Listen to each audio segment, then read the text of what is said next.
যৌক্তিক সময় জাতীয় সংসদ নির্বাচন হলে দেশের সব সংকট কেটে যাবে বলে মন্তব্য করেছেন বিএনপির ভাইস চেয়ারম্যান শামসুজ্জামান দুদু। দুপুরে রংপুর নগরীর একটি কমিউনিটি সেন্টারে মহানগর বিএনপির কর্মী সম্মেলনে কথা বলেন তিনি। অনুষ্ঠানে রংপুর বিভাগীয় সাংগঠনিক সম্পাদক আসাদুল হাবিব দুলু বলেন, বিএনপি সবসময় নির্বাচনমুখী দল, যে কোনো সময় নির্বাচন হলেই বিএনপি অংশগ্রহণের জন্য প্রস্তুত রয়েছে। মহানগর বিএনপির আহ্বায়ক শামসুজ্জামান শামুর সভাপতিত্বে অনুষ্ঠানে সহ সাংগঠনিক সম্পাদক আব্দুল খালেক ও আমিনুল হক, মহানগর বিএনপি সদস্য সচিব মাহফুজুন নবী ডন সহ স্থানীয় নেতারা উপস্থিত ছিলেন।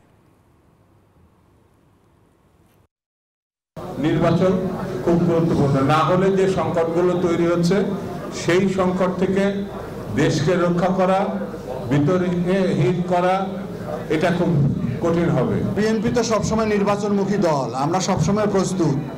এ ব্যাপারে তো কোনো দ্বিধাদ্বন্দ্ব থাকার কোনো প্রশ্নই আসে না, কারণ বিএনপি হচ্ছে সবচেয়ে জনপ্রিয় দল এবং আমার মনে হয় যে বাংলাদেশের সবচেয়ে প্রধানত দল।